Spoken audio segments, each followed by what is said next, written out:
स्वः तत्सवितुर्वरेण्यं भर्गो देवस्य धीमहि धियो यो नः प्रचोदयात्। ॐ सहना भवतु सहनौ भुनक्तु सह वीर्यं करवावहै तेजस्विनावधीतमस्तु मा विद्विषावहै। ॐ शान्ति शान्ति शान्तिः। श्रुतिस्मृतिप्राणानाम् आलयं करुणालयं नमामि भगवत्पाद शङ्करं लोकशङ्करं शङ्करं शङ्कराचार्यं केशवं बादरायणं सूत्रभाष्यकृतौ वन्दे भगवन्तौ पुनः पुनः। ॐ त्वमेव माता च पिता त्वमेव त्वमेव बन्धुश्च सखा त्वमेव त्वमेव विद्या द्रविणं त्वमेव सर्वं मम देव देव। ओम गुरुदेव भगवान शिव शंकर भोलेनाथ कैलाशपति महाराज की जय, भगवान व्यास जी महाराज की जय, शंकराचार्य भगवान की जय, स्वामी चिन्मयानंद भगवान की जय, स्वामी दयानंद भगवान की जय, स्वामी प्रबुधानंद भगवान की जय, माता पिता की जय, सभी गुरु देवताओं की जय, सभी गुरु देवताओं की जय। श्री कृष्ण गोविंद हरे मुरारी हे नाथ Narayan Vasudeva.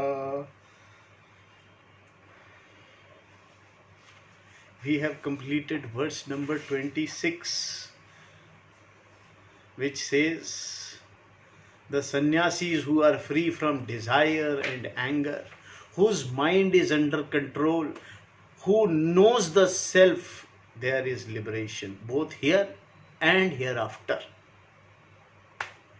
Hereafter means after the knowledge only.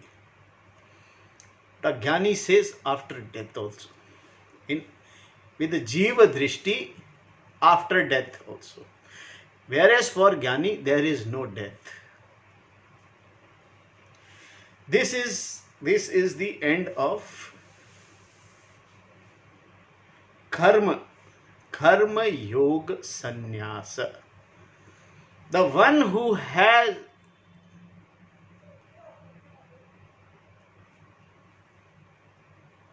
renounced the karmas through knowledge, the one who has renounced the karmas through knowledge,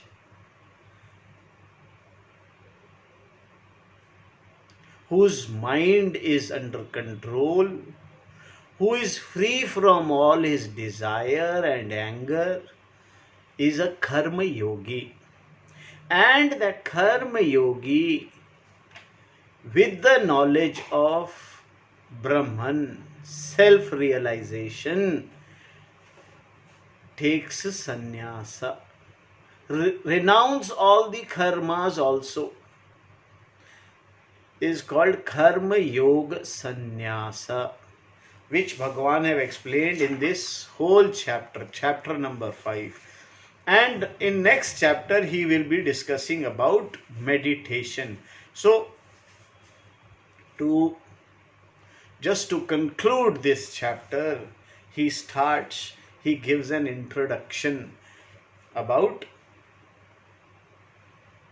meditation, and he links this meditation with Karma Yoga Sannyasa, which we will do in next 2-3 verses before concluding this Karma Yoga Sannyasa chapter. In verse number 27 and 28, which we will do together, Bhagavan says, keeping the external world external. Keeping the external world external. He says, let's read the verse.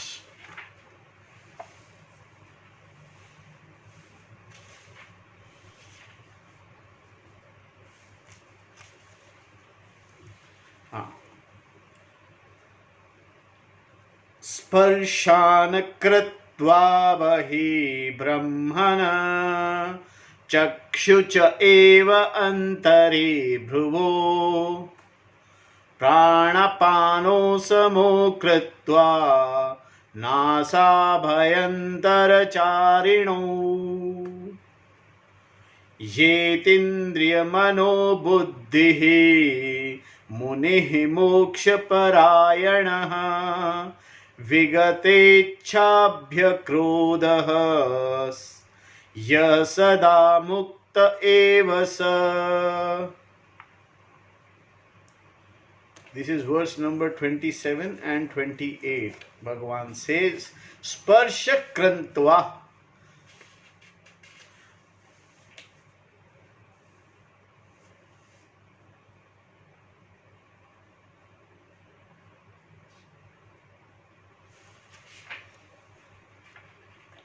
Sparshan kartva bahir baharya. Bahyan means external. Sparshan, objects. Bahi kratva, keeping external. Cha and chakshu, eyes. Bhurvo antare iva kartava, placing between the two eyebrows alone. Nasabhyanta charinu, moving in the nostril.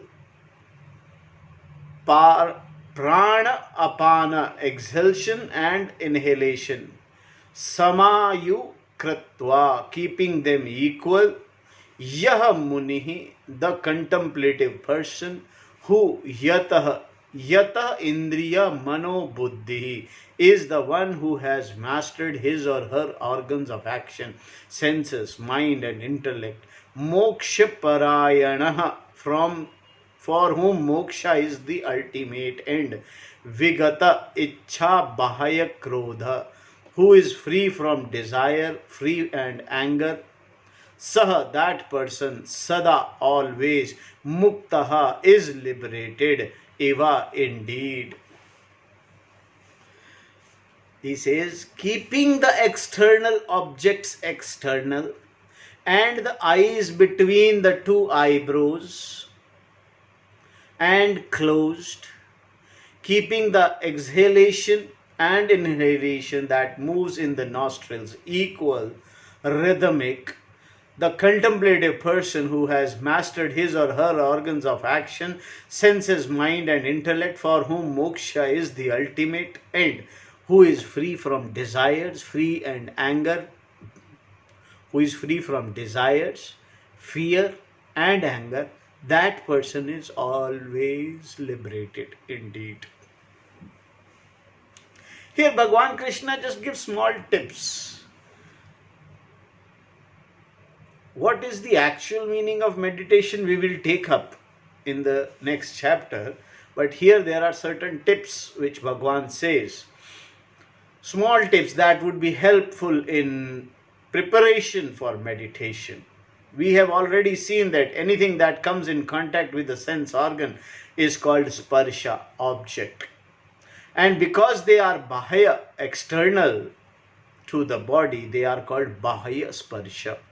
These sense organs are exposed to sense objects. These sense organs are exposed to sense objects, meaning the world. The eyes are exposed to the colors and forms. The ears are exposed to the sounds. The nose is exposed to smell. The tongue is exposed to taste. And the sense of touch is exposed to textures of various sense objects. In his commentary, Shankaracharya ji explains that sense objects, sound and so on enter your mind through the gates of the sense organs. All the sense objects, sounds and so on enters through these sense organs, called ears and so on. In meditation, these external objects are to be kept outside, meaning you leave them alone for the time being. You just leave them. Leave them means you don't try to get involved into all those. You simply stop thinking about them. You turn your mind to something else. You don't need to turn these sense objects away from yourself, nor do you have to turn away from them. You just have to leave them right where they are. You have to just leave them where they are. The sense objects enter your mind in the first place by your thinking about them. As soon as you start thinking about a song, it first enters your mind by thinking. Therefore, you cannot blame the sense objects for being in your head. Shankaracharya ji says, do not think about them and they will not be there. Many times we see that there are songs being played somewhere and you are busy in your own work and you are not bothered about the song even. The song continues and you are busy with your work. The sound of the song is not disturbing you because it is not in your mind. Therefore, Bhagavan Shankara says, don't think about them and they will not be there. The sense objects are already external and by not dwelling on them, they remain external. This is how the sense objects are kept outside. This is how you keep them outside. The eyes are generally kept closed. You can meditate with the eyes open, but keeping the eyes closed makes it easier for the mind to think about the object of meditation. See, here also there is an object. Meditation is on object. So, instead of bahir objects, object of external, which are external, you think of something which is internal. If your eyes are open, your mind may wander to what is in front of you. Therefore, you close the eyes and eliminates distraction from a particular sense perception. The expression chakshu bhuravo antare kritva used in this verse means keeping the eyes between the eyebrows, meaning that eyeballs are kept inside the eyelid. In other words, the eyes are kept closed. Keeping in here means keeping them closed. When you close your eyes, your eyeballs come here. This is no doctor's prescription, please. This is how it is said. Just keep your eyes closed so that the objects don't enter through your eyes. Watching the breath. Then breathing is mentioned. Prana apanu samo kritva nasabhyantara charinau. Here prana and apana means exhalation and inhalation respectively. How this breathing is to be done? Moving inside the nostril. Nasabhyata charinu. In the incoming air and the outgoing air should be felt rhythmic.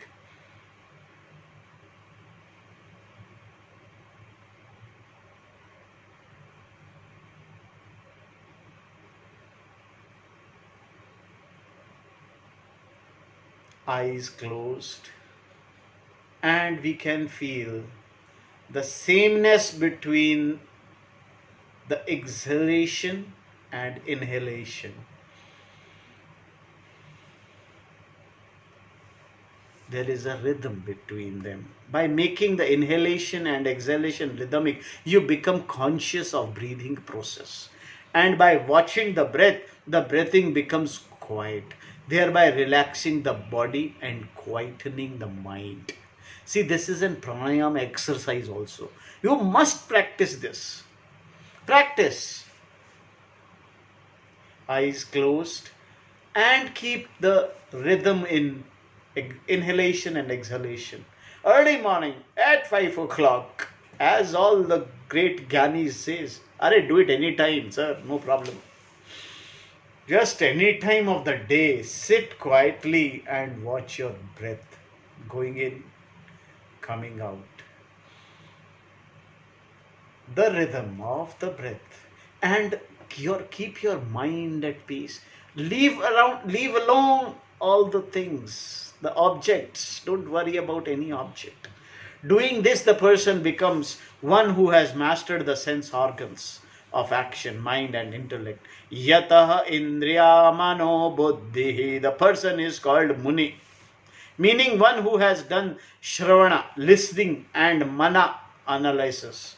For the Muni, moksha is the ultimate end. He is a moksha prayana. The knowledge is revealed of any doubt and the person is freed from problems, meaning he or she is always liberated. Freedom from fear. There is one more qualification describing such a person that serves to repeat what has been said before. Vigata ichha bhaya krodha, meaning the person is free from desire, ichha, fear, and anger. Previously, Krishna said that the wise person is free from kama and krodha. Here he added one more word, bhaya, fear. The person is emotionally mature in the sense that he or she is not under the spell of desires, fear, and anger. Such a person is sannyasi. He or she is indeed liberated because of self-knowledge. As an introduction to the next words, Shankaracharya ji refers to the person who is totally committed to knowledge, meaning one who has done proper Shravana and Manana, as Samahita Chitta, meaning one whose mind is steady and well absorbed in oneself, and who is more or less satisfied with oneself. Krishna concludes this chapter with the next 3 verses, revealing the identity between the individual Jiva and Ishvara, the Lord, and what one gains knowing this identity.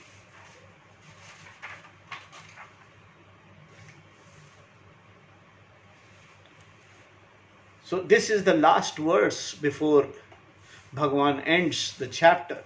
In verse number 29, Bhagavan is talking about as Ishvara now. As a Ishvara, he says, Bhoktaram yagyatapasam sarvalokamaheeshwaram suhradam sarvabhutanam gyatva mam shantim rakshate. Yagna tapasa, yagya tapasa, bhoktaram yagya tapasam, of rituals and disciplines. Bhoktarama, the sustainer. Sarvaloka maheshwaram, the Lord of all the worlds. Sarvabhutanam, of all being. Sudharam, friend, mama, me. Gyantvaha, knowing, shantim, peace, liberation. Rachati, gains. Chahati, knowing me as the sustainer of rituals and disciplines, the Lord of all the world, friends of all being, he or she gains peace, liberation. Bhagavan is talking here as Ishvara. When he uses the word mam, he says, knowing me, the person gains gyatva mama shantim ichchati.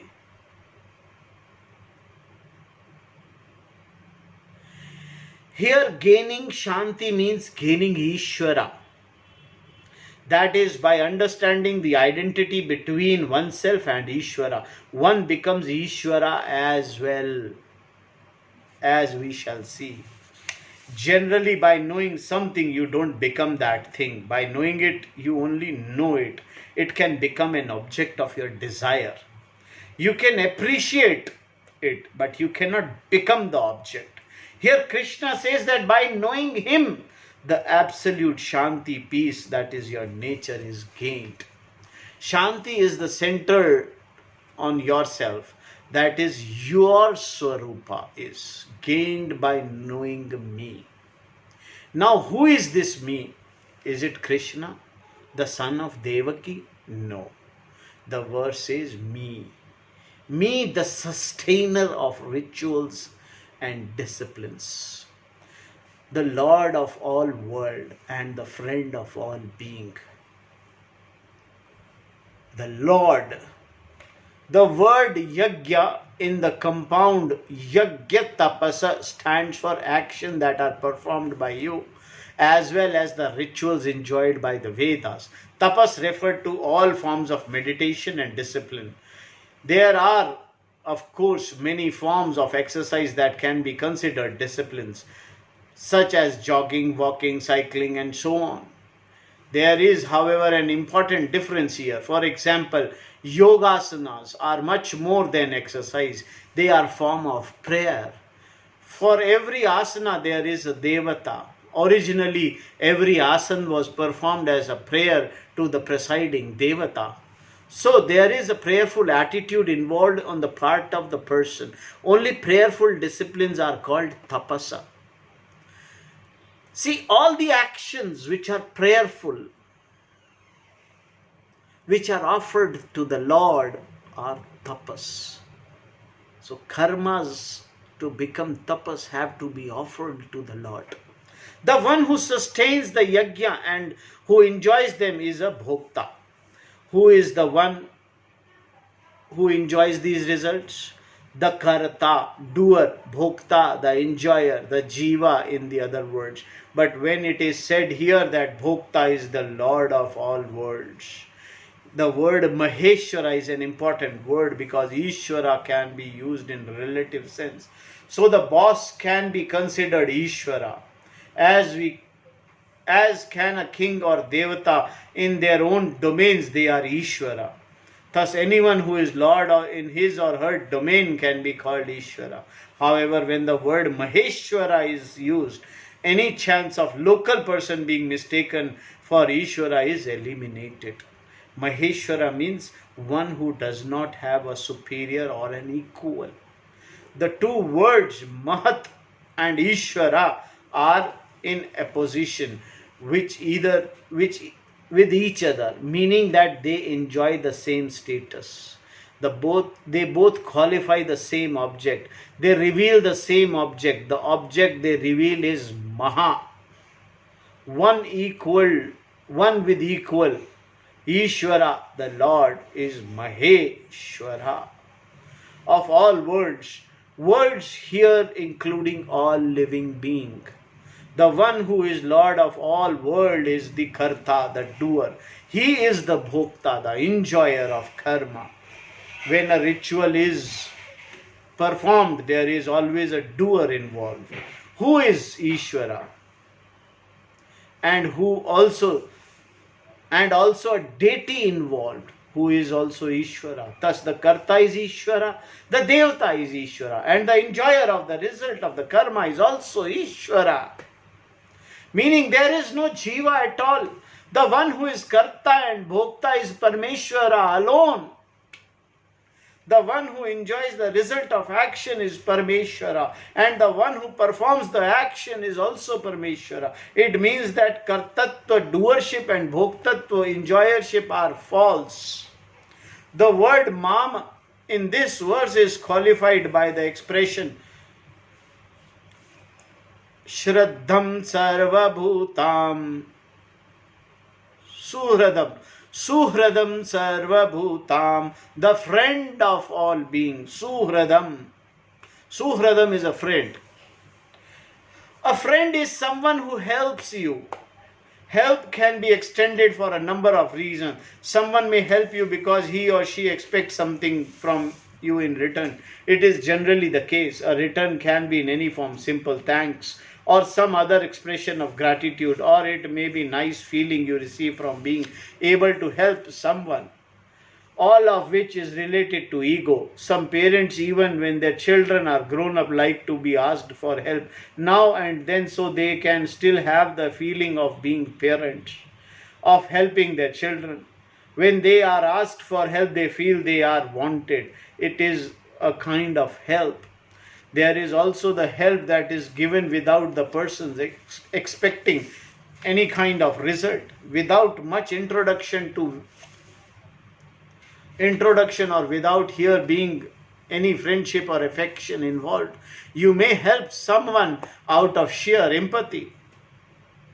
One who gives such help even to stranger without expecting any type of return is a suhrada, different from a mere mitra, friend. We all need a friend who will be able to do things for us due to friendship, sneha, affection. Then one's help is extended. This kind of friend is a mitra. Whereas Suhrada is one who extends his or her help without even knowing the person or expecting any result. The Lord is called Suhrada. He is a friend to all being. Suhrada sarva bhutatmana bhutanma bahutanma and karma phala data, the giver of fruits of action. We perform action and he gives the result without getting involved. His nature is to give according to what we do. If you want to think, you can. If you want to sleep, you can. If you want to daydream, you can. He never says no. Sometimes even your own mind will say no. If you want to think, the mind may say no, let us go to sleep. If you want to eat, the stomach says no, let us go to sleep. No, I can't eat anymore. If you want to walk, the legs say no, we have had enough. The liver and kidneys and so on, no. So everywhere, everyone says no sometimes. Or the other, except Atma. Even if you say, I want to keep the ignorance going, Atma will say, no problem. It simply illumines the ignorance. Ultimately, Narayana is the end of that. All human being seeks back. Knowing Narayana meaning Ishvara, Mamami. In this verse, the person gains Shanti. Shanti does not mean simply peace. It is point where all form of samsara resolves. It is the Shanti that amounts to the resolution of samsara, of doership and enjoyership. The whole doership and enjoyership is resolved. The point where it is resolved is Shanti. Atma is not opposed to anything. It is unopposed to everything, but it does not mean that Atma is yes man. A yes man says yes only when it is convenient, when it serves his ends. There is yes is here, a yes is absolute. Why is it so? Atma is that without which is no action is possible. No enjoyment of the result of action is possible. Therefore, the enjoyer is nothing but Parmeshwara, whereas Parmeshwara is not the enjoyer. The enjoyer is nothing but Parmeshwara, whereas Parmeshwara is not the enjoyer. Parmeshwara is not the doer, but the doer is Parmeshwara.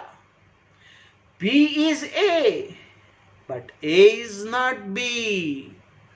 The teaching that is self-knowledge is for the jiva, the doer and enjoyer alone. And the jiva is Parameshwara. Parameshwara is not a jiva.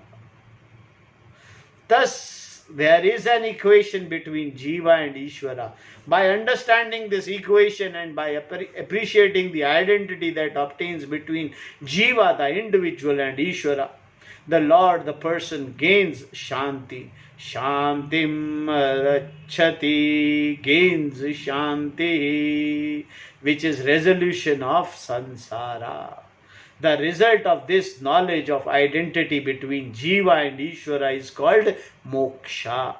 This moksha, this Shanti is gained by one who has self-knowledge. The following is always the conclusion that we have seen at the end of each of the 4 chapters that have gone by. Om Tat Sat.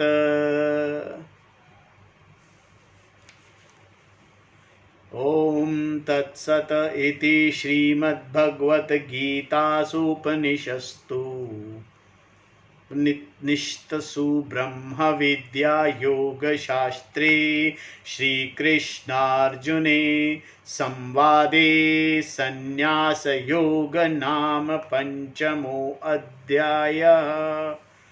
इति श्रीमद्भगवद्गीता पंचम अध्यायः। हरिः ओम तत्सत्। ओ ब्रह्मन, Om Tat Sat means O Brahman is the only reality. Om Tat Sat, as we have seen before, is a statement made at the end of the teaching, meaning that alone is Brahman. That is why Om Tat Sat. Om Tat Sat. The teaching is Brahman. Om is the name of Brahman, Parmeshwara, the Lord. That Brahman alone is Satya.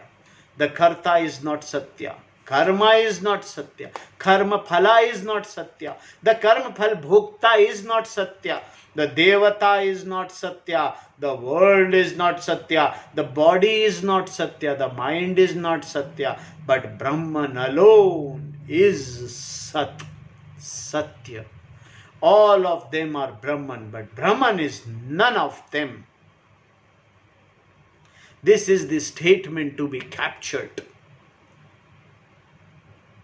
All of them are Brahman, but Brahman is none of them. Then what is Satya? Om alone is Satya, that Parmeshwara, Param Brahma, the cause of the world, Jagat Karana, the cause of everything is Satya. Therefore, the effect becomes mithya. If the effect is mithya, the casual state is also mithya. Whereas the swarupa, the essence of the cause, is satya. For example, clay is the cause of pot, the pot being mithya. The usual state for the clay is also mithya. Because if you look into clay, there is no cause. There is only clay. Thus, the cause and effect are equally mithya. And the swarupa, the essence of the cause, is satya. Everything else become mithya. Om, that is Brahman, Jagat Karanam, is satya. When all is said and done, it is all Om Tat Sat. When all is said and done, it is Om Tat Sat. Thus ends the 5th chapter called Sannyasa Yoga. Having the topic renunciation is Bhagavad Gita, which is in form of dialogue between Shri Krishna and Arjuna, which is the essence of Upanishad, whose subject matter is both knowledge of Brahman and Yoga. This is to be understood clearly. So, for today, we'll take up this much. From next class, we'll have chapter number 6. Om Purnamadaha Purnamidam Purnat Purnamudashyate Purnasya Purnamadaya Purnamevavasishyate. Om Shanti Shanti Shanti. Harihi Om Tat Sat. Om Gurubhyo Namaha. Om Tat Sat.